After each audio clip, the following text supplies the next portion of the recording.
au devant de l'autel de Dieu, mais un seul Dieu capable de répondre à toutes ces questions. Saint-Esprit, merci de le faire autant par cette parole. Sors-toi de nous et de mon interprète et souviens-toi d'une seule chose, et que aucun de nous ne veut garder la gloire qui est due à toi après ces moments et ces instants. Et nous ne voulons que seulement continuer à comprendre que c'est un privilège, un honneur que tu nous donnes de partager, de servir à tes desseins pour être les canaux par lesquels tu veux transformer une vie de quelqu'un. Donnez-nous tout ce qu'il faut, Saint-Esprit, à cause de tes objectifs. Et bénis ton Église au nom de Jésus-Christ. Amen. Amen. Amen. Amen. Amen. Amen.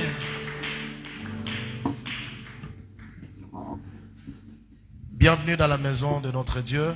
Karibuni ndani ya nyumba ya Mungu wetu. Et si vous pouvez m'aider à saluer un frère et une sœur, et dites-lui qu'il a bien fait d'être dans la maison de Dieu. Na kama unaweza kunisaidia kusalimu ndugu dada na kumwambia amefanya vizuri kuwa ndani ya nyumba ya Mungu. Saluer une ou deux personnes. Salimu mtu mmoja au wawili. Dis-le-lui, na mwambie c'est le temps de manger la nourriture spirituelle. Ni wakati wa kula chakula ya kiroho. Dis-le-lui de ne pas beaucoup plus bouger. Mwambie asitikisike zaidi. Parce que pour ne pas perdre ce que Dieu voulait le lui donner. Ili asipoteze ile ambayo Mungu anataka ampatie. Alléluia. Amen. Et nous bénissons nos frères et sœurs qui sont en ligne avec nous. Na tunawabariki ndugu na dada ambao wanatufuata kwenye mtandao. Et vous aussi, nous vous saluons dans le nom de Jésus-Christ. Na nyinyi pia tunawasalimu ndani ya jina la Yesu Et Kristo. nous croyons que la puissance du Saint-Esprit vous saisira derrière chaque mot que l'Esprit de Dieu a placé dans notre cœur. Amini ya kwamba uwezo wa Roho Mtakatifu itawashikilia nyuma ya kila neno ambao tutakuwa tukisikia. Par la grâce du Saint-Esprit, kwa neema ya Roho Mtakatifu, je tiens encore cette estrade au devant de vous, ninakuwa tena mbele zenu, juste pour vous partager cette portion de parole que Dieu a placée dans mon esprit pendant un certain temps. Ili niweze kuwapatia hii neno ambao Mungu ameweka ndani ya roho yangu kwa wakati fulani. Nous sommes dans Ésaïe 60. Tuko ndani ya Isaya 60. Le verset 1 à 3. Mstari wa kwanza mpaka 3. Et dans 2 Corinthiens chapitre 3e.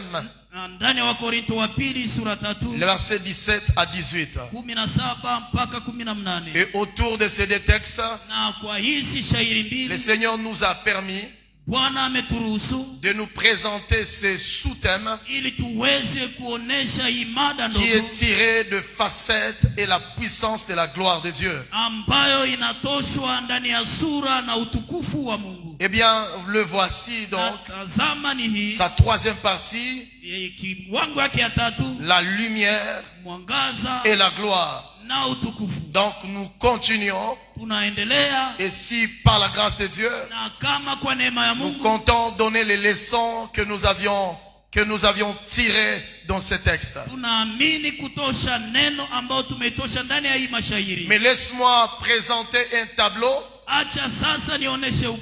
Eh bien, derrière ce texte, dans Ésaïe 60, le verset 1 à 3, la Bible déclare, le prophète dit, il dit, lève-toi, sois éclairé, car ta lumière arrive et la gloire de l'Éternel s'élève sur toi. Et je suis en train de dire, et que de ce texte, l'Éternel notre Dieu commence à susciter en nous, par les informations qu'il nous donne, les objectifs qu'il veut atteindre dans nos vies, face à un défi, à une situation, qu'il voit sur le chemin de tout et chacun de nous. ambayo naiona kwenye njia ya kila mmoja Qu'il wetu, voit sur le chemin de tout et chacun de nous. ambayo naiona kwenye njia ya kila mmoja wetu. La Bible déclare Biblia inasema que notre Dieu ya kwamba Mungu wetu éternel, wa milele, il est omniscient, yeye anakuwa kwa il wakati est wote, omnipotent, yeye anakuwa kwa wakati il wote, est omniprésent. anakuwa nafasi yote. Bref, il est celui qui connaît tout. Kusema yeye ni yule ambaye anajua mambo Il est yote, celui qui sait tout. ni yeye ambaye anajua mambo Et rien yote, n'échappe à son contrôle. na hakuna kitu ambayo hawezi kukichunguza. Et il s'élève Na anainuka et il donne des informations à l'humanité. na anapatia habari nyingi ulimwengu. Ce texte est adressé à Israël, Hii shairi iliandikiwa kwa wana mais en wa réalité Israeli, ce texte est adressé à quiconque. lakini hii shairi kweli kweli inaandikiwa kwa kila mtu, À quiconque kwa kila mtu qui le voudra et qui voudra se lever en acceptant l'appel de Dieu. ambaye atakubali kuinuka na kukubali wito wa Mungu. Parce qu'à un moment donné, Kwa sababu kwa wakati fulani Israël n'a pas accepté de se lever. Israeli haikukubali kusimama, Et la Bible déclare, na Biblia inasema Dieu il se tourne Mungu anageuka vers une nation étrangère, kwa taifa ingine ya kigeni, vers une nation païenne, kwa taifa ingine wapagani, que nous sommes bien évidemment, ambayo ni sisi, et il continue à lancer le même appel. na anaendelea kuweka ile wito. Et donc il dit, lève-toi, Na anasema amka, lève-toi. amka. C'est l'appel du Seigneur, Ni wito wa Bwana, mais il ne force personne. lakini hashurutishe mtu. L'Éternel ne force jamais Wa personne. milele hashurutishe mtu. C'est kamwe. l'Éternel qui nous a créés. Ni wa milele Il aliyetumba, a tout pouvoir sur l'humanité. ana mamlaka yote juu ya Et nous wanadamu, le voyons dans les Écritures. na tunaiona ndani ya maandiko, Et nous continuons à le voir, na tunaendelea même kuiona au travers des situations de réalité. hata kupitia hali Et tunazozipitia, nous le voyons dans les Écritures, na tunaiona pia ndani ya maandiko, même comme dans Genèse chapitre 6. kama vile ndani ya Mwanzo sura Au 6 temps de Noé, kwa wakati wa la Noa. Bible nous dit Biblia inasema et qu'il y eut une grande pluie ya kwamba kulikuwa mvua et mkubwa qui a décimé, ulioharibu excepté 8 personnes kutosha tu watu qui 8 ont obéi à Dieu waliomtii Mungu et qui sont entrés na walioitika, dans l'arche walioingia ndani qui ya était la safina, disposition de Dieu ambao ilikuwa kitu ambacho kilifanywa na et Mungu, qui était déjà le type de l'église, na ambao ilikuwa aina ya où kanisa, Dieu veut nous protéger, ambamo Mungu anataka où tulinde, Dieu veut nous garder. ambamo Mungu anataka C'est tuchunge. pourquoi David pouvait dire, Na ndio maana Daudi et akasema, même les disciples ont dit, hata mitume wakasema, à qui irions-nous donc twende sasa kwa en nani? dehors de l'église?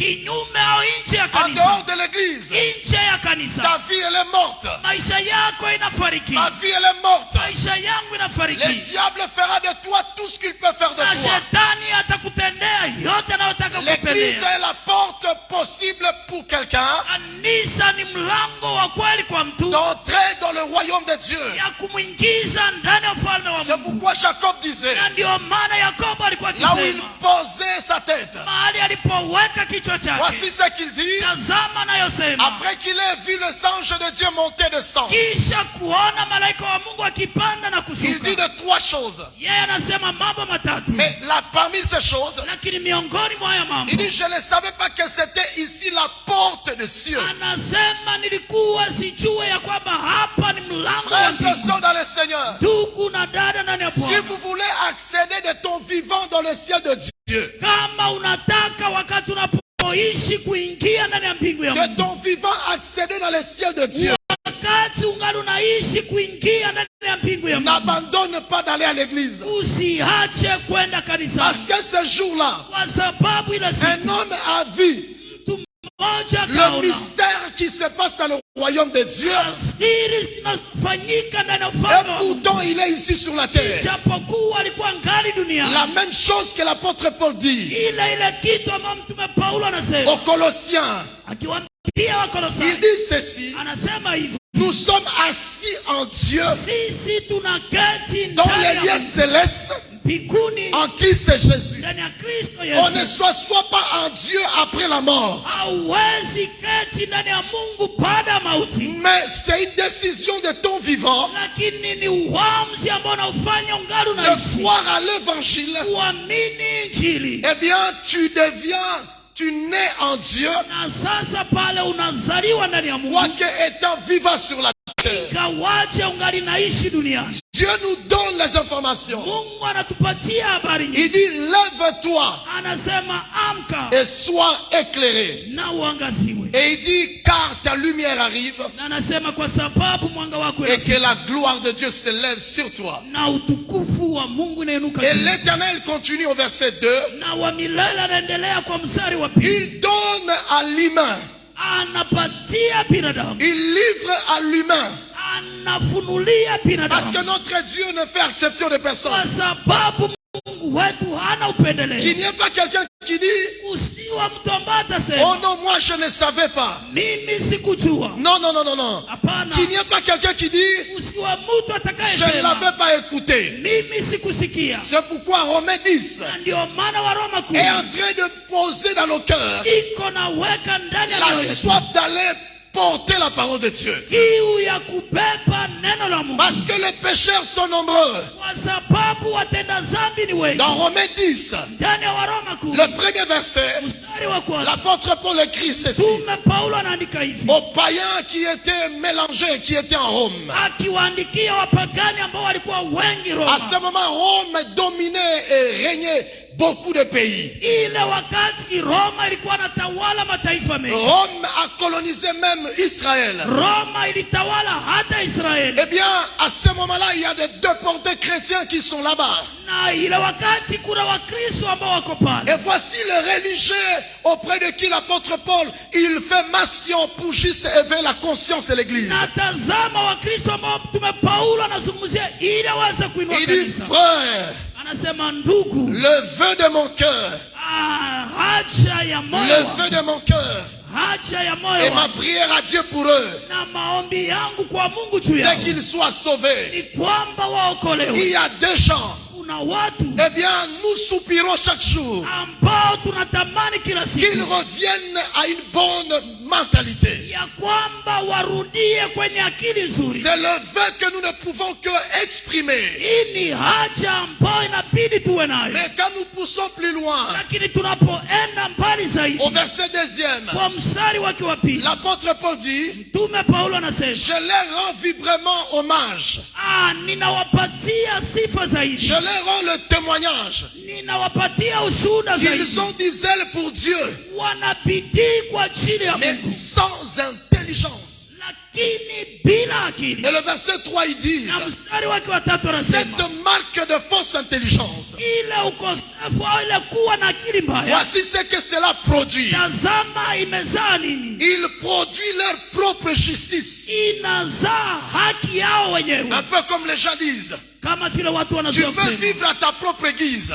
unaweza ishi jinsi Tu peux unavyotaka, vivre comme tu le veux. unaweza ishi jinsi Tu unavyotaka, peux vivre dans l'immoralité. unaweza ishi ndani ya mambo Et mabaya. puis à la fin, Na kwa mwisho, parce que tes parents partent à l'église, à une église, sababu wazazi wako wanaingia ils kanisani, seront donnés à leur berger wataenda kumpatia mchungaji wao l'argent pesa sous prétexte qu'il viendra na kusema kwamba ule mchungaji atakuja conduire un culte aweze kuongoza à ton ibada honneur. kwa ajili ya heshima Cadavre yako. que tu es. Wakati huko, Et puis cadavre que tu es. wakati huo ni mauti, Et puis ils t'introduisent. na yeye atakuingiza, Et ils t'introduisent wanakuingiza dans sasa les ciels de Dieu. ndani ya mbingu ya Frères et Mungu. sœurs, Ndugu na dada, si tel est vraiment Dieu, kama ni hivi Mungu si tel anavyotumika, est vraiment Dieu, kama ni hivi Mungu ce anavyotumika, matin, asubuhi ya leo j'ouvre à tout et chacun de nous nafungulia kila mmoja la wetu porte de la liberté de péché.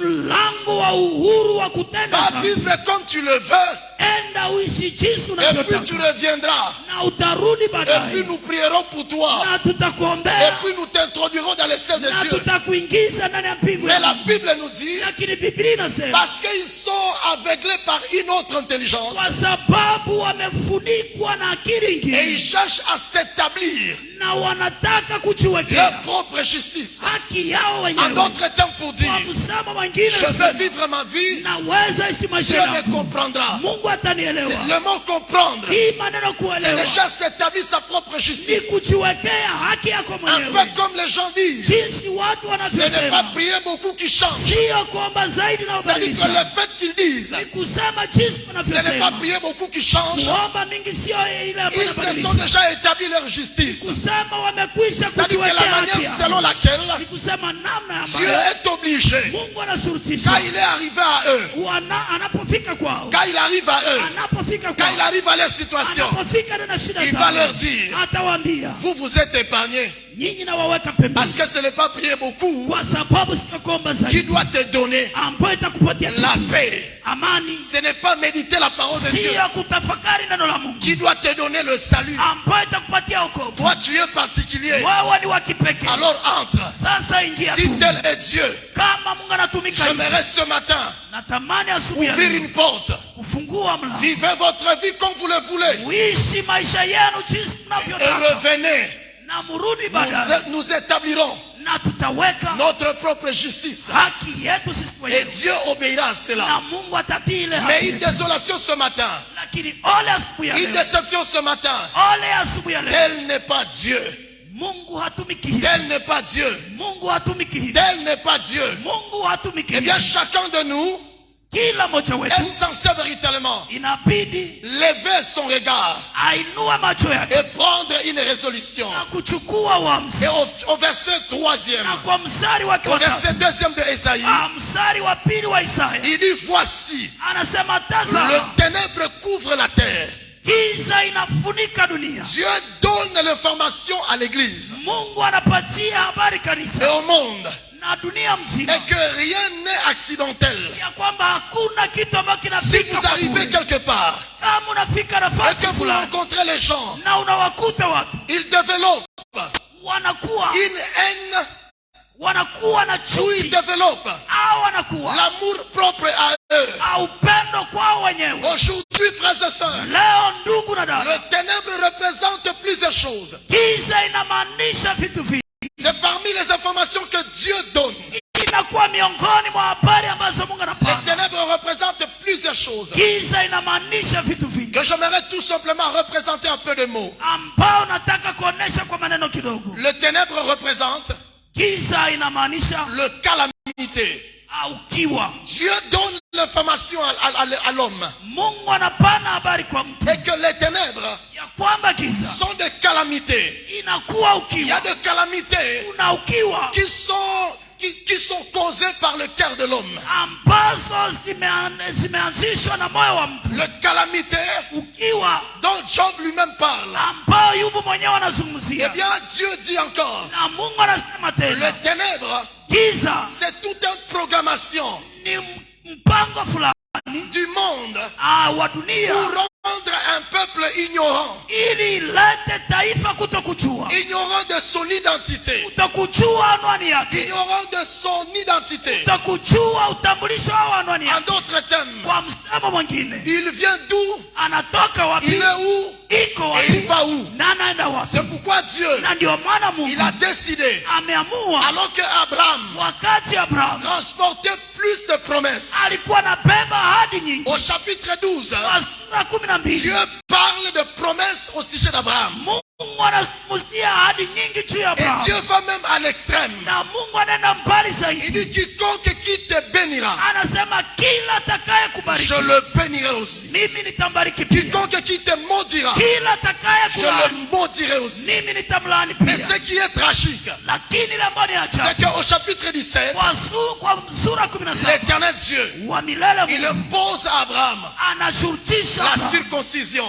kutahiriwa, Il impose à Abraham et anamshurutisha la Abrahamu circoncision des gens de toute sa maison, kutahiriwa kwa watu wote wa nyumba et y yake, compris son premier fils qui vient de naître illégalement. hata mwana wake ambaye amezaliwa kinyume ya ndoa. C'est-à-dire que ce jour-là, Ni kusema ile là où Abraham habitait, mahali Abrahamu alikuwa il y anaishi avait un deuil. kulikuwa kilio, Il y avait le deuil. kulikuwa kilio, Et lequel deuil? lakini kilio C'était gani? pas que quelqu'un venait de mourir, Haiko kusema kwamba mtu alikuwa mais parce qu'il amefariki, y avait une grande douleur. lakini kwa sababu kulikuwa uchungu Il y avait une mkubwa, grande douleur. kulikuwa uchungu mkubwa. Les gens étaient en train de pleurer sur la douleur. Watu walikuwa nalia juu ya uchungu, Et la Bible nous dit na Biblia et inatuambia que peu importe la douleur, kwamba ingawaje uchungu, mais Dieu a exigé cela. Mungu akashurutisha Et hili. dans la nouvelle alliance, Na ndani ya agano c'est jipya que Dieu kwamba Mungu il veut anataka qu'il y ait des hommes ya kwamba kwa et watu des femmes na wanaume qui s'arrêtent un moment ambao wanasimama parce que le salut kwa sababu wokovu vient nous révéler inakuja d'où kutufunulia est-ce que nous venons, tunatoka wapi, où est-ce que nous étions tuko wapi par rapport à Dieu, kulingana na par Mungu, rapport à sa parole kulingana na et neno par lake rapport à nous. na kulingana na Et sisi de là où notre vie na mahali gani maisha nous yetu conduisait. Et inatuongoza. maintenant, Na sasa Dieu a arrêté Abraham. Mungu akamsimamisha Et Abrahamu, Dieu est en train de dire, na Mungu iko na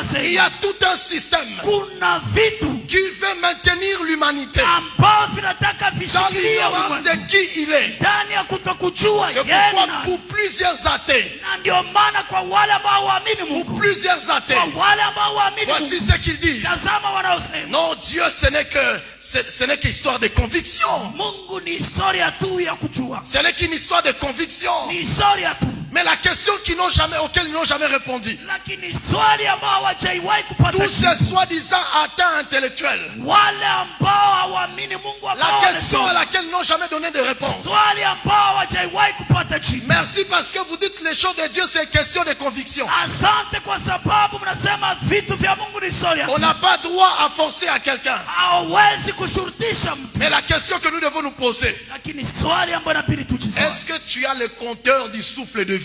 je, una hesabu ya pumzi ya Est-ce uhai? que tu as le compteur du souffle de vie? Je, una hesabu ya pumzi ya uhai? C'est pourquoi nous voyons des philosophes Na ndio maana tunaona wale qui ambao ont, wanasoma parce filosofia, qu'au 1er siècle jusqu'au 5e siècle, kwa sababu kwa karne ya kwanza la foule de philosophes umati wa et filosofia leurs disciples, na mitume wao, parce que du 1er au 5e siècle, kwa sababu karne ya kwanza ça mpaka ya tano s'appelait siècle de lumière. ilikuwa naitwa karne ya mwangaza, Et siècle de lumière na ile karne ya a mwangaza engendré plus de beaucoup de philosophes. ilizaa wa filosofia wengi Et il a entraîné plusieurs disciples. na ikaleta mitume wengi, Et à leur mouvement, na kwa wakati wao on appelait ça aussi église. walikuwa naita ile kikundi au On kanisa, appelait ça aussi église. walikuwa naita ile kikundi C'est-à-dire que kanisa, des hommes et des femmes sema wanaume na qui wanawake disaient ils sont éclairés. ambao walikuwa wanasema kwamba Ils wanaangaziwa, sont éclairés. wanaangaziwa. C'est pourquoi les gens qui font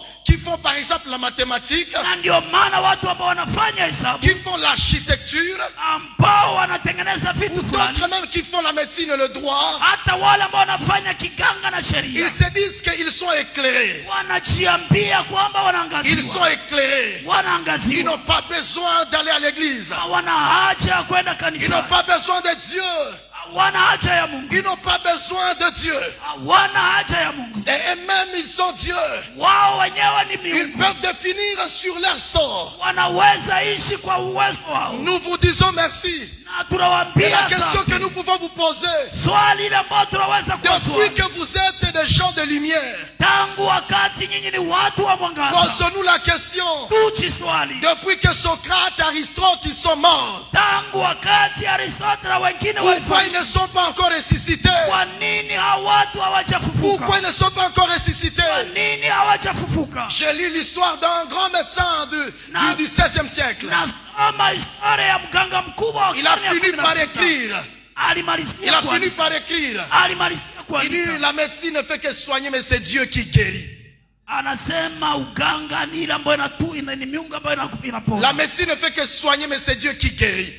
Yeye alimalizia kusema kwamba Il a été uganga unatunga ni combattu Mungu malgré anayeponya. ça, mais ça finit par être conclu et nous le confessons que c'est Dieu qui guérit. Alimalizia kuandika ya kwamba ni Mungu anayeponya. Peu importe la montée de la médecine, Ingawaje kuendelea peu kwa importe uganga, la découverte, ingawaje mambo mapya ambayo mais c'est yanaonekana, Dieu qui guérit. lakini ni Mungu anayeponya. C'est Dieu qui Ni guérit. Mungu anayeponya. Et c'est Dieu qui guérit. Ni Mungu anayeponya. Au 5e siècle, Na les gens se sont levés kwa hii wakati watu wakasimama, et ils étaient comme église. na walikuwa kama vile Je kanisa. prendrai seulement un de leurs Nitachukua moja wao et qui a fini par évoquer une thèse aliyemaliza kuandika maandiko pour dire doute méthodique. na kusema shaka ambayo Si moi inakuwa moi j'existe, Anasema kama mimi niko, donc Dieu n'existe pas. sema Mungu haiko. Mais au bout de certains jours, Lakini kwa siku fulani on a commencé à le voir sur le lit. wakaanza kumwona kwenye Et il njia. commence à réaliser que le souffle commençait à le quitter. Anaanza kutambua kwamba pumzi yake inaanza kuisha. Papa, toi tu as entraîné plusieurs gens. Wewe ambao uliwaleta watu wengi, Tu as dit que vous avez la lumière. ukasema kwamba mna Tu mwangaza, as dit que vous avez la lumière. ukasema kwamba nyinyi mna Mais mwangaza. comment expliquer? Lakini namna gani Le souffle de Dieu est en train de te quitter. pumzi ya uhai inaanza kuisha ndani Tu mwako. as dit Wao que ulisema si tu existes, ya kwamba kama wao donc Dieu n'existe pas. kama Mungu haiko. Mais maintenant, toi qui es devenu Dieu, Sasa wao ambao wamekuwa Mungu, explique-nous utufasirie comment le sasa souffle de vie est en train de quitter. namna gani pumzi ya uhai Et inaanza on kuisha. écrit ceci. Na wanasema hivi, Le philosophe de son temps, wa filosofia wakati qui ont wake écrit des livres à titre posthume de ces philosophes. walioandika vitabu kwa ajili ya filosofia Alors yake. qu'à son temps, Wakati wake on savait que walikuwa na les jua gens ont été traînés dans cette philosophie ya kwamba watu walichelewa ndani ya en filosofia disant wakisema et que Dieu n'existe pas ya kwamba Mungu haiko parce que nous, kwa sababu nous existons. sisi tunaishi. Mais maintenant, des livres à titre posthume, Lakini kitabu yake sasa que j'ai lu deux de ces disciples à titre posthume qu'ils ont écrit, ambao nasoma mitume wake maandishi parce que yao. ce philosophe a constaté qu'il y a réellement Dieu. Kwa sababu hao wa filosofia walitambua kwamba Il a dit palikuwa à ni Mungu. deux de ses disciples les plus proches, Aliambia mitume wake wa il dit, karibu,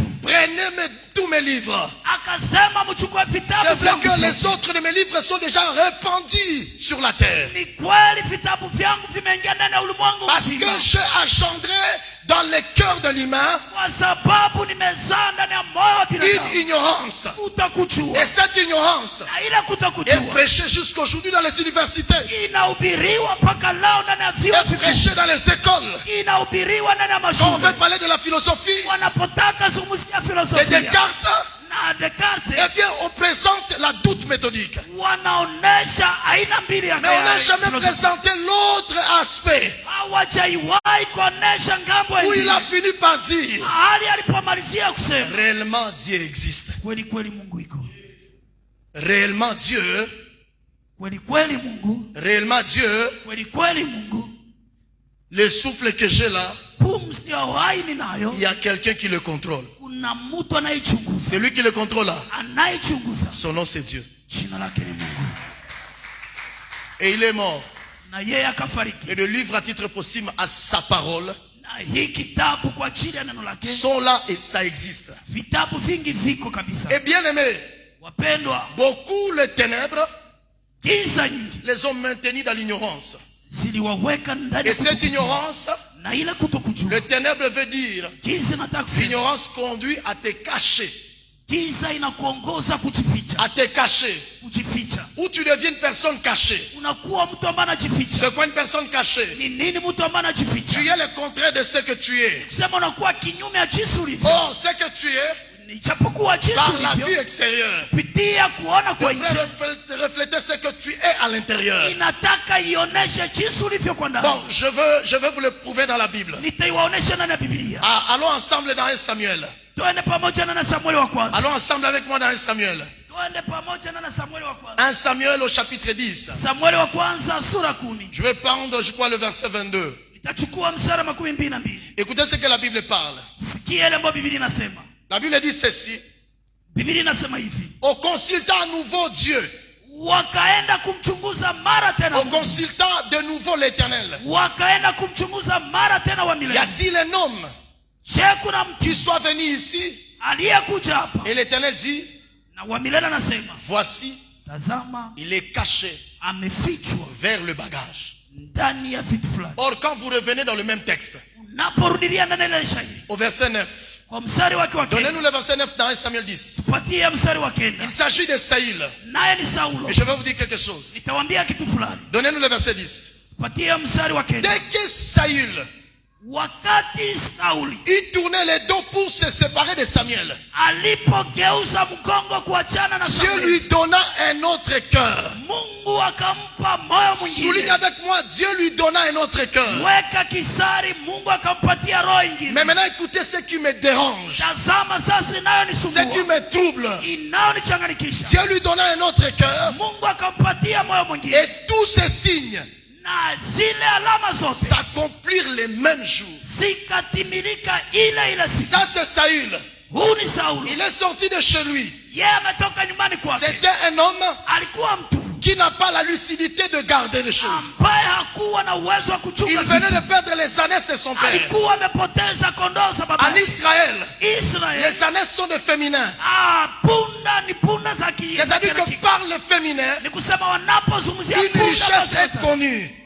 Une richesse utajiri est connue, unajulikana est perpétuée ambao et unaendelea est maintenue. na ambao unashikiliwa. C'est-à-dire que ce qui était son père, Ni kusema ile ambayo alikuwa baba yake, son père qui s'appelait Kis, babake ambaye aliitwa Kisi, venait de regretter alikuwa amejuta et que sa renommée ya kwamba et kujulikana que son kwake, commerce ya kwamba uchuzi vienne wake de partir comme ça. ulikuwa umepotea hivi, Et parce que quelqu'un lakini kwa sababu qui est son enfant ambaye ni mtoto venait wake de le perdre, alikuwa amepoteza, ce n'est pas ça la fin. sio mwisho. Donc au chapitre 10, Kwa mstari wake wa 10 la Bible nous dit Biblia inasema et que le Saül ya kwamba Sauli vient de rencontrer l'homme de Dieu, amekutana na mtu wa le Mungu, voyant de Dieu, shujaa wa Mungu, le voyant de Dieu, shujaa wa Mungu, le prophète de Dieu. nabii wa Mungu. Il lui dit, Anamwambia laisse cette histoire, acha ile historia, parce qu'il y a quelque chose kwa sababu kuna kitu qui va se passer dans ta vie. ambayo kitafanyika na Tu maisha étais en yako. train de perdre Wao ulikuwa umepoteza parce que tu ne te connaissais pas. kwa sababu haukujijua, Mais maintenant, il y a une nouvelle vie lakini sasa kuna dans laquelle maisha tu vas mapya entrer. ambapo Et utaingia, il a suivi le processus na akafuata hatua de marche que Samuel, ya kutembea kwa mwendo wa ce Samueli que lui a dit. aliyomwambia. Et là où nous arrivons, Na mahali ambapo tunafika, dès qu'il lui tournait les dos à Samuel, kisha kugeuzia Samueli l'Éternel Dieu mgongo lui donna une autre cœur. wa milele, Mungu akampatia moyo Mais mwingine. ce qui est tragique, Lakini ile ambayo ni ajabu, lorsque Samuel wakati Samueli commence à appeler anaanza kuita les personnes watu qui ont reçu waliopokea l'élection de Dieu, kuchaguliwa na Mungu, l'appel de Dieu, wito wa Mungu, mais la Bible nous dit, Biblia inatuambia au verset 22, kwa mstari wa 12, Saül Sauli alla se cacher akaenda kujificha dans le bagage. ndani ya vitu vingi. Saül, Saulo voici, il est caché vers le bagage. amefichwa sasa ndani ya vitu vingi, Vers le bagage.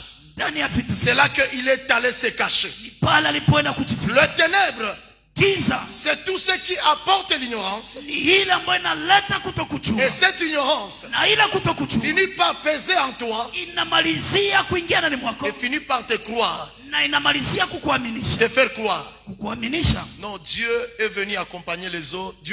Tu es venu accompagner les ya autres. kwamba umekuja kusindikiza wengine. Toi, tu n'as pas l'image de la personne que Dieu aime. Wewe hauna picha ya mtu ambaye Mungu anampenda, Et ces gens-là sont ici le matin. na hao watu wako hapa asubuhi ya leo Ils pensent que Dieu les a laissés sur la terre pour accompagner les autres. wanafikiria kwamba Mungu amewacha duniani kusindikiza Ils wengine. pensent qu'ils n'ont aucune valeur. Wanafikiria kwamba hawana hata thamani, Mais ils disent que nous allons au ciel. lakini wanasema tunaenda mbinguni. Ils disent que nous donnons notre vie à Christ. Wanasema tunaleta maisha yetu. Comment expliquer quelqu'un Namna gani kufasiria qui a été au milieu de prophètes? ambaye alikuwa katikati ya manabii, Même au verset 10 hata kwa mstari wa 10, et 11 et 12, 11, il 12, y a eu un proverbe qui a été élevé en Israël. kuna unabii ulioinuka Israeli. Saül lui aussi, Sauli yeye pia, il peut prophétiser. yeye pia anaweza C'est tabiri. un proverbe qui a été attaché en Israël. Ni maneno yaliyoambatanishwa na Israeli. Il reconnaît Yeye pia qu'il y a anatambua quelque chose qui vient de passer. ya kwamba kuna kitu fulani ambacho Le kimefanyika. salut vient d'entrer dans sa vie. Wokovu imeingia ndani ya maisha Christ yake. vient d'entrer dans sa vie. Kristo ameingia ndani ya maisha yake. C'est-à-dire que fini la vie de complexe. Kusema maisha ya uoga inakwisha. Fini la vie de complexe. Maisha ya kuogopa Pourquoi les inakwisha. gens ne viennent pas à l'église? Kwa nini watu hawakuja kanisa? Pourquoi les gens disent, Kwa nini watu moi je ne peux wanasema pas aller à l'Arche? mimi siwezi enda kwenye Parce qu'il y a kanisa? des gens qui sont plus chers que moi. Kwa sababu ni watu wa juu. En fait, en réalité, Kusema kwa en kweli, réalité, kwa kweli tu es dans une forme de ténèbre uko ndani ya aina ya giza que la Bible appelle ténèbre qui te fait cacher. ambao Biblia inasema kwamba ni giza ambayo En inakuficha. d'autres termes, je vais pousser encore plus loin. Kwa msemo mwingine naenda mbali zaidi. Dieu a fait appel de toi Mungu amekuita que tu es le Saül prochain,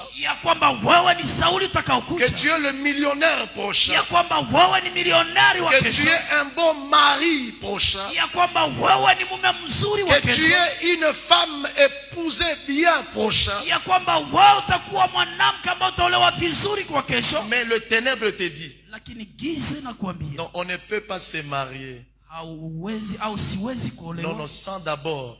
bila kwanza. Il faut d'abord que on t'engrosse. Inabidi kwanza wakubebeshe Et puis mimba après que tu sois comme ça. na uwe hivi, Et puis on peut maintenant penser à te marier. na ni pale ambapo wanaweza fikiria kukuoa. Le ténèbre, c'est tout ce qui t'amène à être caché. Giza ni kila kitu ambacho kinakuleta kujificha. Mais pour la deuxième fois, on consulta l'Éternel dans ce texte. Lakini mara ya pili wakaenda kutafuta Bwana. Écoutez ce que la Bible déclare. Sikila ambapo Biblia inasema, Y a-t-il encore un homme qui soit venu ici? je, kuna mtu tena aliyekuja hapa? Et l'Éternel dit, Na wa milele anasema, voici, il est caché vers le bagage. tazama amefichwa ndani ya vitu vingi. Voici, il est caché vers le bagage. Tazama amefichwa ndani ya mambo mengi. Pose la question à celui qui est à ta gauche, à ta droite. Mswali anayekuwa kuume kwako, kushoto Tu es kwako, caché dans quelle forme de bagage? wewe unafichwa ndani ya vitu gani? Posez un peu la question au voisin. Mswali tena yule ambaye anakuwa karibu yako, Tu es caché dans quelle forme de bagage? wewe unafichwa ndani ya mambo gani? Dans quelle forme de bagage? Ndani ya aina ya mambo gani? Ça peut être le bagage de l'impudicité. Inaweza kuwa washerati, Et pourtant Dieu, japokuwa Mungu au verset 10, kwa mstari wake wa 10, le cœur de Saül moyo wa Saulo était transformé. ikabadilishwa. Tu dis que tu as rencontré Christ. Wewe unasema kwamba umekutana na Kristo. Mais comment tu marches tête bas?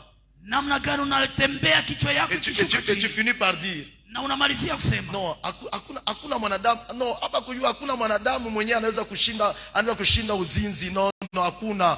Ni wewe njoo na ukashe wako, mais ils sont là. Non, hakuwezi kuwa une femme fidèle. Ni wewe njoo na ukashe wako. Non, non.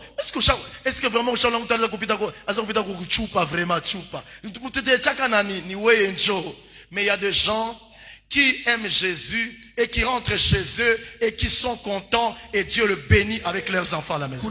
kuna watu ambao wanampenda Yesu ambao wanarudi kwao na Mungu anawabariki. Hawezi rudia kunyumba 18h. Non, bana konelele non. Auyayua pourquoi Dieu il a appelé et il a donné à l'homme le mariage. Amen. Oh non, ukarudia kunyumba mbio, mwanamke asikudomine. Mieux vaut qu'il te domine parce que Jésus appelle et que l'église est l'épouse de Jésus. Amen. Ce n'est pas être dominé. Sio kukutawala. Parce que Jésus dit, Kwa sababu Yesu je anasema, chéris mon église. napenda zaidi kanisa Ce yangu. qui fait la preuve Inayoonesha est que quand un homme rentre tôt, ya kwamba wakati mwanaume anaporudi c'est mbele ya ça wakati, la seule différence entre célibataire et un marié. ni utofauti kati ya msimbi na yule ambaye Un ameoa. célibataire, il n'a aucune exigence de quelqu'un.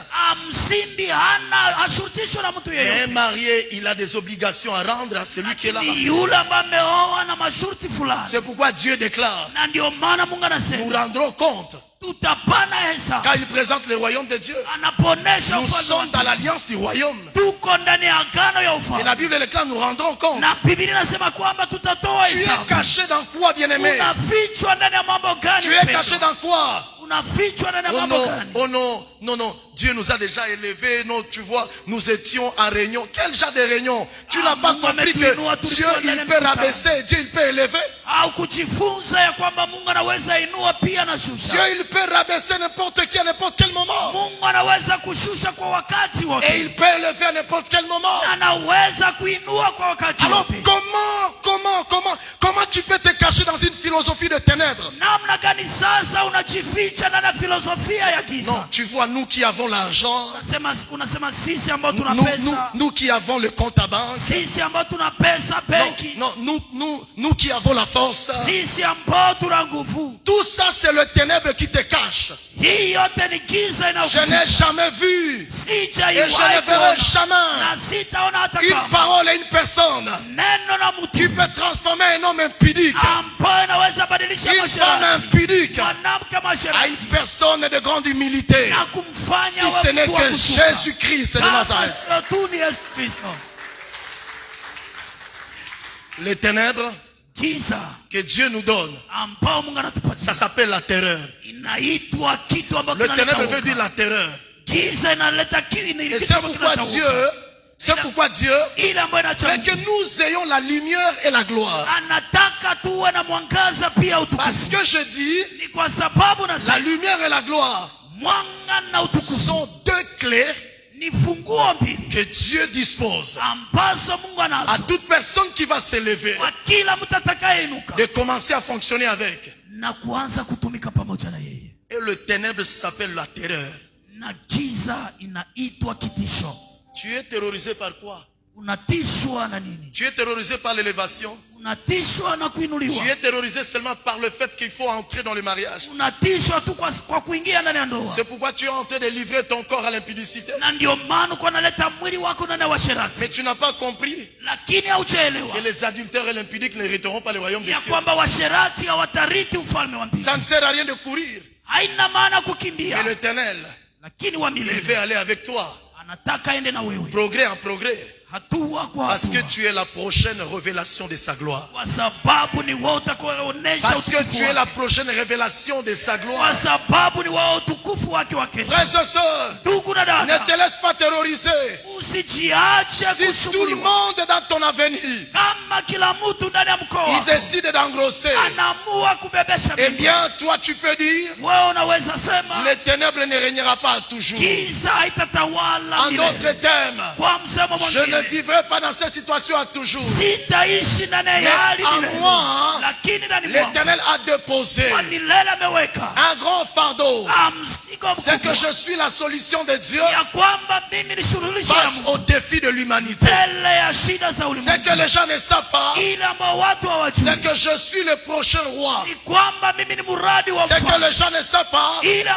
Même si je suis derrière les troupeaux, mais il suffit seulement d'un petit moment que Samuel vienne à Rama et qu'il rentre dans la maison d'Isaïe. Et ce jour-là, l'Éternel va dire, est-ce que ce sont tous ces enfants d'Isaïe? Et puis on dira encore, il reste un qui est derrière les troupeaux. Et on dira ceci, allez l'amener avant que l'on ne commence toute chose. Et la Bible déclare, quand David est arrivé, alors la fête a commencé. Je suis en train de vouloir annoncer à quelqu'un, ne te laisse pas terroriser par les ténèbres. Chrétien de l'arche, chrétien de l'arche, chrétien de l'arche, naît de nouveau et marchant dans la crainte de Dieu. Ne te laisse pas terroriser par ce à quoi nous passons. Ne te laisse pas terroriser parce que tout le monde est en train de pécher. Ne te laisse pas terroriser parce que tout le monde veut conclure l'alliance avec le péché. Mais nous avons conclu l'alliance avec celui qui est le roi des rois. Voici ce qui constitue ma force. Il dit celui qui soumet les rois. Il soumet les princes. Il soumet les dignitaires. Il soumet les autorités à son pouvoir.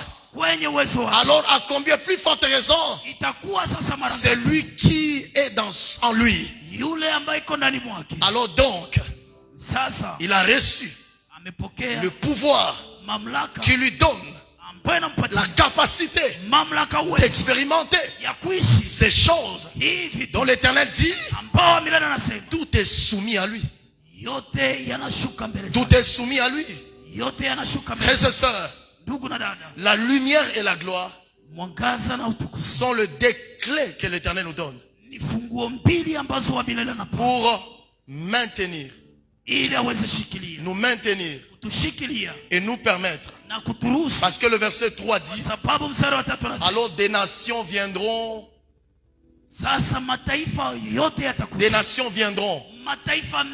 à la lumière et à la gloire de ce que nous nous transportons. Je voulais placer quelque chose.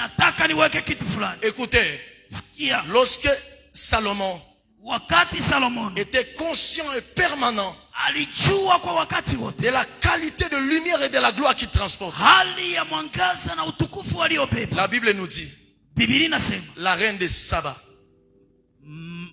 Malkia, Malkia wa Saba est sortie d'un pays étranger akatoka ndani nchi ya kigeni pour venir s'enquérir na aje kujifunza de la sagesse hekima par laquelle pitia ambayo Salomon opérait. Salomon alikuwa Non anatenda. seulement elle est venue s'enquérir, Alipokuja kujifunza, mais j'aime des choses qu'elle dit. lakini napenda maneno Elle anayosema. dit, j'ai attendu de loin Anasema nilisikia kwa mbali et mon cœur est totalement dans la joie na moyo wangu iko ndani ya furaha, et qu'ils sont bénis tous ceux qui sont tout autour de toi.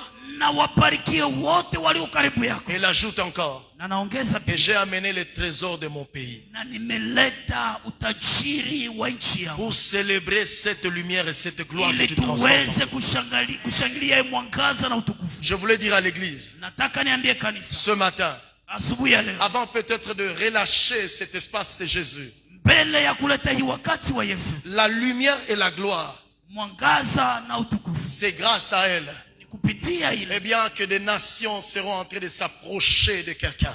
ambayo itawaleta mataifa kusogelea mtu. Alors que la Bible déclare, Wakati Biblia inasema fuyez l'impudicité. kimbia washerati, Quand je fuis l'impudicité, napokimbia washerati ça ne veut pas dire que je suis faible, sio kusema kwamba niko mais mzaifu, parce que j'obéis à la parole de Dieu. lakini kwa sababu natii neno Quand lako. je fuis l'impudicité, Napokimbia la washerati, Bible déclare fuyez Biblia l'impudicité. inasema kwamba kimbia La Bible n'a washerati. pas dit commencer à faire des logiques. Biblia haisemi kwamba uanze La Bible n'a pas dit kuzungumza. commencer à faire des logiques. Biblia haisemi kwamba uanze Mais la kuzungumza, Bible a dit lakini Biblia inasema l'obéissance utiifu vaut mieux que le sacrifice. ni mzuri kushinda Nous dhabihu. voulons obéir à Dieu, Tunataka kumtii même lorsque les opportunités hata wakati fursa nyingi pour aller à l'encontre de la parole de Dieu ili tuende kutanana na nous neno sont lako. données, nous sont accordées. Mais Tumepewa, nous voulons continuer à croire lakini tunataka et kuendelea que kuamini notre vie ya kwamba maisha n'est yetu pas ce que les gens voient par dehors. haiko ile ambayo watu Je wanaona suis kwa nje. conscient permanemment Najua kwa de wakati ce que wote je transporte. ile ninayobeba, Et 5 choses ont caractérisé Jésus. na vitu vitano vilimwonyesha Yesu. 5 leçons ont caractérisé Jésus. Maneno matano yalimwonyesha Yesu. Rapidement, j'aimerais les donner 2 et Kwa peut-être on haraka va... nataka kuyatoa. La Bible déclare dans Matthieu chapitre 4.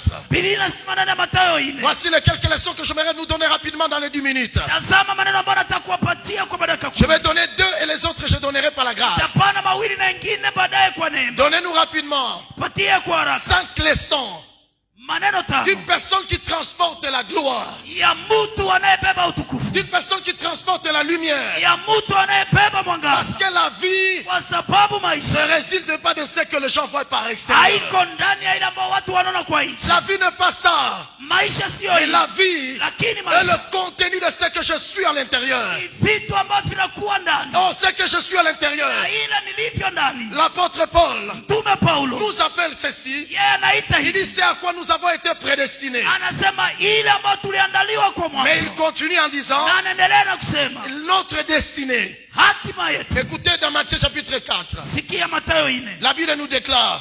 Biblia inasema Alors Jésus fut amené par l'Esprit dans le désert.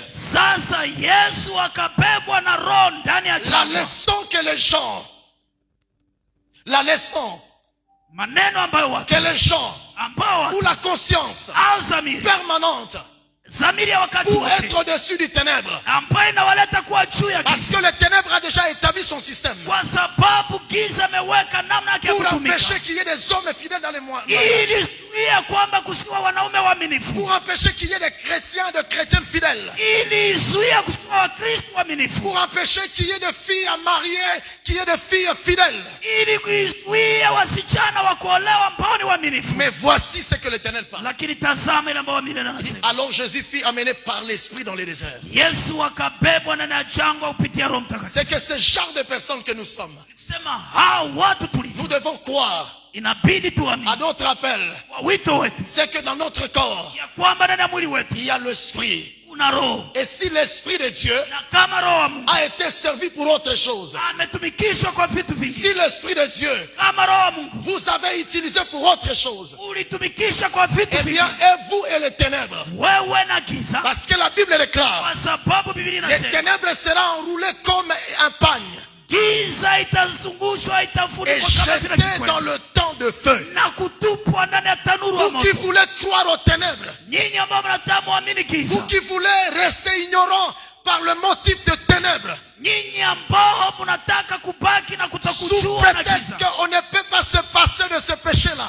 na kusema kwamba hawezi achile dhambi, sous prétexte que tu es éternel, na kusema kwamba wewe ni wa tu milele, n'es pas éternel. wewe hauko wa Et milele, toi et ton élévation. wewe na kuinuliwa Mais la kwako. Bible déclare, Lakini Biblia inasema l'esprit retournera à celui qui l'a créé. roho itarudi kwa yule aliyeiumba, Et si l'esprit na kama n'a roho pas vécu haikuishi comme celui qui l'a créé, jinsi yule aliyeiumba il attendait, alivyokuwa eh bien, anajua, il ira en Génam. ni kusema itaenda tena. Et Jésus, Na il Yesu fut conduit par l'esprit akaongozwa na roho, parce que kwa sababu Dieu ne peut pas se servir de toi Mungu hawezi si tu kukutumikisha ne connais pas ton identité. kama hujui anwani yako. Et la Bible déclare, Na Biblia inasema pour être tenté par le diable, ili ajaribiwa na le shetani. diable n'est pas une illusion. Shetani sio kitu Le diable ambacho, est une vérité. shetani ni kweli, Le diable est une vérité. shetani ni kweli, Mais pas plus que la vérité de ce que nous sommes. lakini haizidi kweli haya ambayo tuko. Le verset 2e, Mstari wa pili, la Bible me dit ceci. Biblia Après inasema avoir jeûné 40 jours et 40 nuits, kisha kufunga siku 40 usiku 40, il eut faim. akasikia njaa, Il eut faim. akasikia njaa. J'entends toujours les gens qui disent, Nazoea kusikia watu ambao non, wanasema à la place de jeûner, kwa nafasi ya kufunga on peut seulement aller visiter les malades et puis Jésus les compassera, c'est la même chose. naweza enda tembelea tu wagonjwa na Mungu atajibu kwa ile. Ça, c'est un mensonge. Hii ni uongo. La Bible déclare que Jésus, il gêna. Biblia inasema kwamba Yesu akafunga. Je ne vais pas parler aujourd'hui de ça, mais on continue. Sitazungumzia ile leo, lakini La tunaendelea. Bible nous dit au verset Biblia 3e, inasema kwa mstari wa 3, écoutez, le tentateur mjaribu s'approcha et akajokea lui dit, si tu es fils de Dieu, na akasema, kama wewe ni mwana wa ordonne Mungu, que ces pierres deviennent le pain. ruhusu hii majiwe yawe mkate, Ordonne que ces pierres deviennent de pain. ruhusu haya majiwe yawe mikate. Le ténèbre, Giza c'est tout ce qui est en train de faire croire aux gens ni ile ambayo iko naaminisha watu et que toutes les pierres ya kwamba majiwe doivent yote devenir le pain. inabidi yawe mikate, Toutes les pierres mawe yote doivent devenir le pain. inabidi yawe Et ça, mikate. c'est la logique de la terreur. Hii ni maneno ya vitu Ça, ambavyo c'est la vinaleta logique de la woga. terreur. Hii ni maneno ambayo yanaleta Je suis en woga. train de me poser la question. Niko na jiswali, J'entends toujours les intellectuels qui finissent par nous dire, nasikia wasomi ambao wanamalizia oh kutuambia non, il ne faut pas prier, il faut aller chercher du travail et tout est consort et tout est consort. ya kwamba haina maana kuomba, lakini naomba kwenda tafuta kazi. Frères et sœurs, Ndugu na dada, posons-nous la question. tujiswali Ce qui est en train de se passer à Asbury aux États-Unis, ile ambayo iko nafanyika Marekani, ça fait maintenant plus de 15 jours les gens à l'université. imefanya sasa siku Et 15 les gens sont en watu train de wako kwenye venir dans vyuo le vikuu. pays étranger Watu wako natoka ndani ya mataifa mengi pour rencontrer ces jeunesses qui est là-bas, ili waende kutana naye wale vijana ambao wako qui sont pale, en train de prier Dieu, ambao wako naomba Mungu, chanter, adorer Dieu. kuimba na kuabudu Mungu. Je suis en train de voir les gens publier, tout, c'est bien. Niko naona watu wakiweka kwenye mtandao vitu vingi, Mais vous les intellectuels qui disaient que non, comment le pays va marcher alors que les gens sont en train de prier. Mais maintenant là, c'est un pays qui marche, une nation qui marche, des décennies. Amerika ni nchi ambayo imeendelea miaka mingi. Voyez comment est-ce que nous nous avilissons nous-mêmes parce que nous avons une forme de ténèbres qui est dans nos têtes. Tazama namna gani tunajiharibu kwa sababu tuna Frère, aina giza na si vitu. toi tu ne veux pas prier, il faut que tu limites par toi. Kama wewe hutaki kuomba, ishia kwako mwenyewe. À un moment donné, même nos petits diplômes là, Kwa wakati fulani hata vyeti nous veut vyetu faire kidogo croire comme si on a atteint le top des tops. vimetuaminisha kwamba tumefika juu ya mambo Mais yote. maintenant, c'est là. Wale sasa Ce Amerika sont le futur cadre de la nation. ni watu ambao watatawala kesho taifa, Et les gens sont en train de venir pleurer et de pleurer. lakini watu wako na kucha wakilia na Frères et kulia. sœurs, le ténèbre peut te faire cacher sans savoir. Ndugu na dada, giza naweza kukuficha C'est pourquoi bila nous kujua. devons apprendre à c'est quoi la lumière et c'est quoi la gloire. Na ndio maana inabidi tujifunze ni nini mwangaza na Je utukufu. me limite ici, mais pour dire, Namalizia hapa nikisema, parce qu'il y a beaucoup de choses à dire. kwa sababu kuna mambo mengi ya kusema. La gloire en hébreu, Utukufu ndani ya veut Kiebrania dire kabod. inataka kusema kabodi. Et kabod en un mot veut dire le poids. Kabodi kwa neno moja inataka kusema uzito. Ce qui est pesant. Kitu ambacho ni kia Ce uzito. qui est extrêmement lourd. Kitu ambacho ni kia uzito Ce zaidi. que personne ne peut soulever. Kitu ambacho mtu hawezi kunyanyua. Ce que personne ne peut soulever. Kitu ambacho mtu hawezi Et kukinyanyua. Dieu dit, Na Mungu anasema, eh bien, il dit, lève-toi, anasema shimama, sois éclairé, uangaziwe, car ta lumière arrive. kwa sababu mwanga wako Et la unafika. gloire de l'Éternel Na utukufu wa Mungu s'élève sur toi. inainuka juu En yako. d'autres termes, Kwa msemo mwingine, lorsque tu comprends la clé de la lumière unapoelewa funguo ya mwangaza face à la réalité du ténèbre, mbele ya kweli ya giza, Dieu, il t'éclaire par la lumière Mungu anakuangazia kupitia mwanga et il te donne la dimension de gloire na anakupatia kiwango ya utukufu pour commencer à peser. ili uwe uzito, Pour commencer à peser. ili uwe na kilo. Quand tu pèses, Unapokuwa na kilo zaidi, eh bien, c'est là que tu deviens invincible. ni pale ambapo unakuwa mtu ambaye Quand tu unasimama. pèses, Unapokuwa eh uzito, bien, le ténèbre giza pale est assujetti inawekwa et chini soumis à la gloire que tu transportes. na inawekwa chini ya utukufu En nao d'autres termes, kwa msemo mwingine, lorsque la dimension de la gloire wakati kiwango ya utukufu commence à être notre vérité, inaanza kuwa kweli yetu, nous commençons à peser. tunakuwa kilo zaidi. Et la fin de ce texte dit ceci. Na mwisho wa shairi nasema, Le diable, il s'est rendu compte qu'il est venu à un mauvais moment. shetani akatambua ya kwamba amefika wakati Et la mbaya. Bible déclare, Biblia inasema il s'en alla. yeye akakwenda, Et alors, na sasa les anges vinrent malaika pour wakaja adorer Jésus, kuabudu Yesu, pour l'élever. kuinua. Frères et sœurs, Ndugu na dada, ce matin, asubuhi ya leo je voulais dire à quelqu'un, nataka nimwambie mtu mmoja, la lumière et la gloire mwangaza na utukufu sont des stratégies de l'Éternel ni mbinu mbili za wa milele pour se poser au-dessus du ténèbre. ili ziweze kukaa juu ya giza. Le ténèbre a déjà pris place. Giza imekwisha kuchukua Et le nafasi, ténèbre est en train d'endeuiller plusieurs. na giza iko naleta watu wengi ndani ya Le ténèbre ukiwa. est en train de faire reculer la vie et la destinée de plusieurs. Giza iko narudisha nyuma maisha na hatima ya watu wengi, Et à la fin, na kwa mwisho, comme le ténèbre n'a aucun pouvoir, jinsi giza haina mamlaka, c'est juste un système.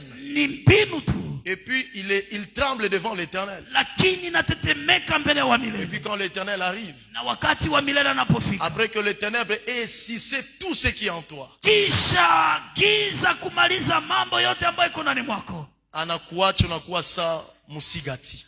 amen. Si unajua musigati, si vile hauna moto na mai,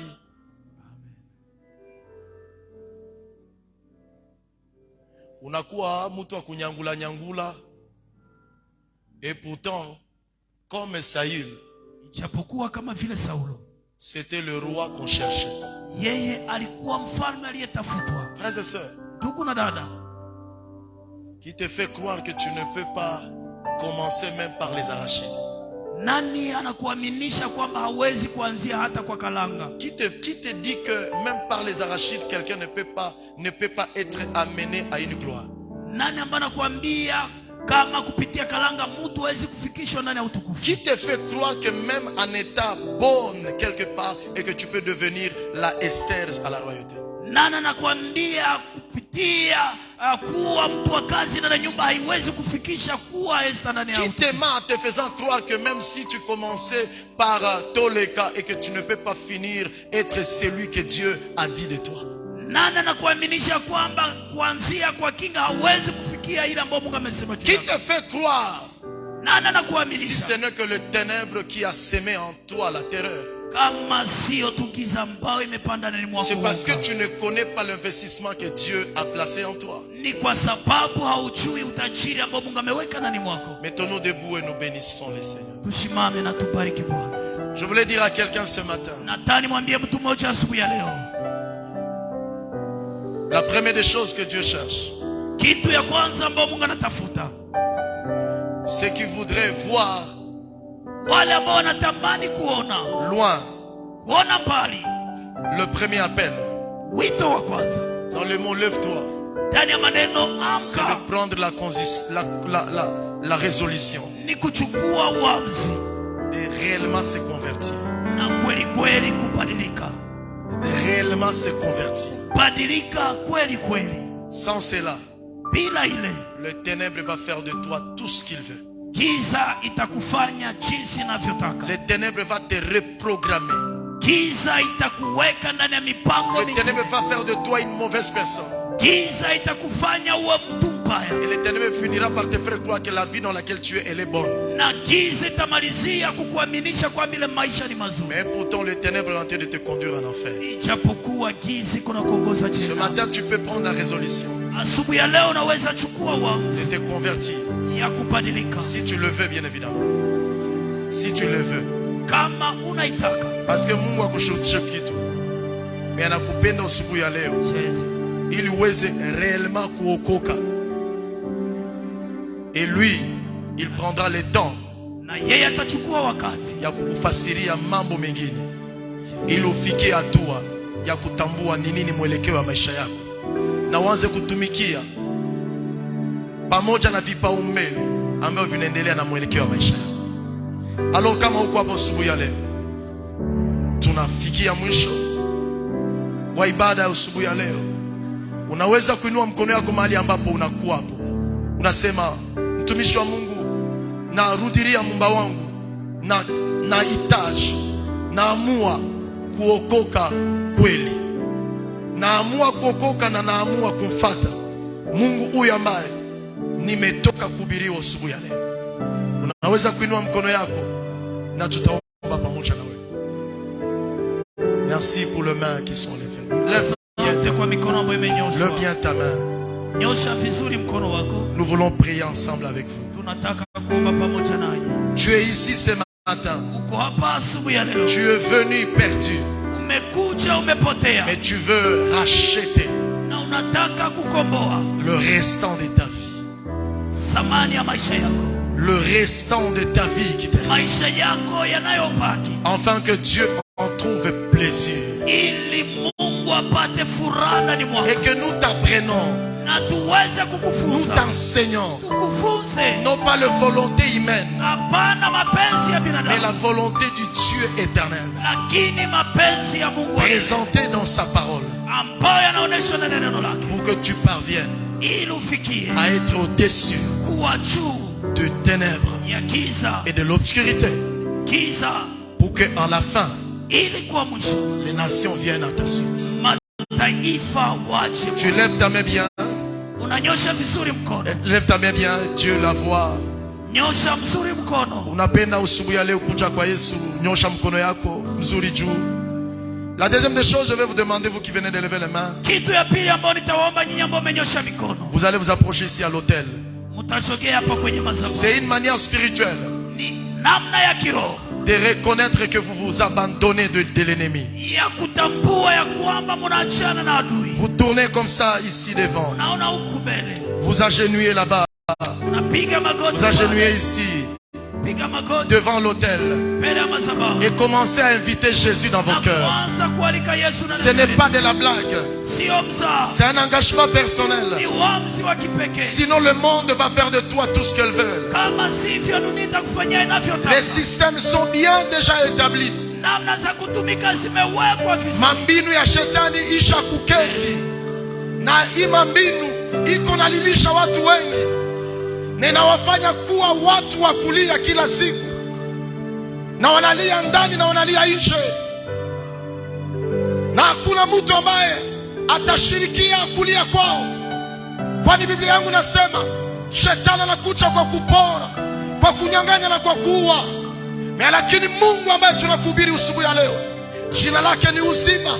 Anakuja kuleta uzima, na uzima tele, na uzima wa milele.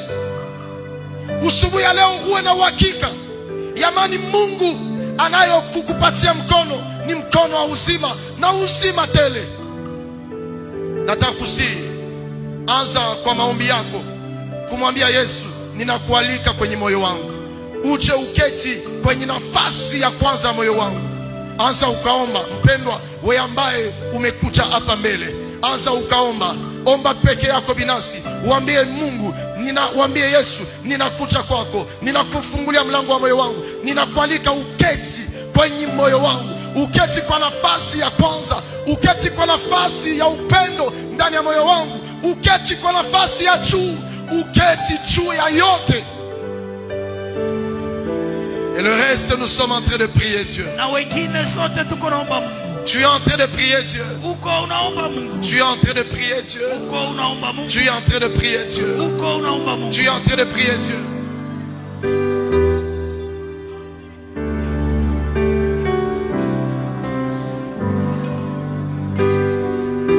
Prie Dieu. Prie le Seigneur éternel Dieu des armées, le Dieu de grâce, qui est là ce matin et qui est là pour nous, qui est là pour toi, qui est là pour nous. Dieu, notre Dieu, le Dieu de grâce, le Dieu d'amour, invoque Jésus.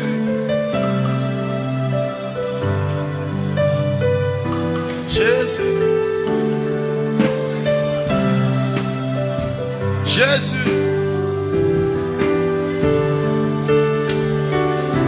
Jésus.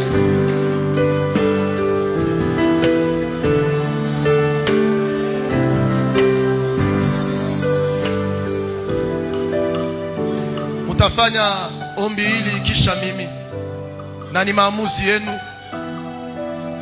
Utafanya maombi hili, ninakupropozea Kiswahili, uwe na uhakika ya kwamba Mungu ambaye ananiongoza kwa hii hatua, utukufu na uwezo wake unaendana pamoja na yule ambaye anaenda akikiri kadiri ya neno la usubuhi ya leo. Utasema, Bwana Yesu. Nyinyi ambao mnapiga magoti hapa kuja kwa Yesu, mtasema maneno hii kwa sauti, ni kama vile mwelekeo ya maisha yenu mnaelekeza kwa Yesu Kristo. Utasema, Bwana Yesu. Useme kwenye sauti na ujisikie uko huru. Usifikirie yule ambaye anakuwa ndani ya kanisa, lakini uangalilie Yesu. Utasema, Bwana Yesu, usubuhi ya leo ninachukua maamuzi kisha kusikia neno lako, na neno lako limenipenya moyo, neno lako limenipatia kutafakari, na neno lako limeniita kwa wokovu. Ndiyo maana ninakufungulia mlango wa moyo wangu na ninakualika uniokoe, unifanye kuwa kiumbe kipya, na niwe wako hadi sasa. Unisamee maisha yangu ya jana, na unipatie mwanzo mpya kwa sasa na hadi hapo milele utarudia. Bwana Yesu, ninakiri usubuhi ya leo, ninajitenga na anasa za ulimwengu, ninajitenga na giza ya ulimwengu. Ninaamua Yesu Kristo peke yake, nitamfuata kwenye maisha yangu, nitaheshimu hatua zake kupitia uwezo wa Roho Mtakatifu, na kupitia maamuzi yangu kulinganisha na neno lako. Kwa yule ambaye anakiri na kuamini kama Yesu Kristo ametupewa na amefufuka kwa ajili ya kupatia maisha yetu samani, yule wowote ambaye ataokoka. Kumbe basi Yesu, kupitia maamuzi hii, jina langu liandikwe ndani ya kitabu cha uzima wa milele, na kwa utukufu wako jina langu livutwe kwenye ubao wa wale ambao wamepotea. Roho Mtakatifu, nishike kila siku, nitembee pamoja naye katika jina la Yesu Kristo. Mutabaki kimya, nitawaombea. Baba, katika jina la Yesu, ninawatolea watoto wako wote hao ambao wameamua kuchongea mbele ya uwapo wako, mbele ya kiti chako kia enzi, kupitia neno lako. Unajua mmoja na moja moyo wake, na mmoja na moja uwezo wako. Umewashusha chini na umepatia neema ya kuangalia ndani ya mwelekeo wa maisha yao ndani yako.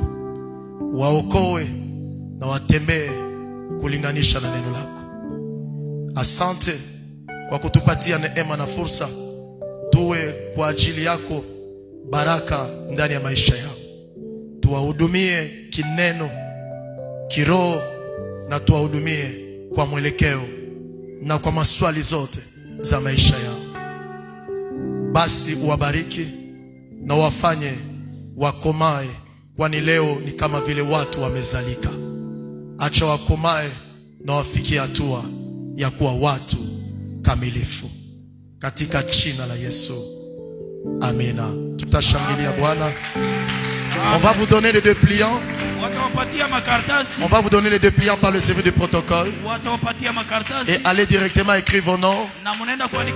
Et écrivez que vous venez de donner votre vie à Christ aujourd'hui.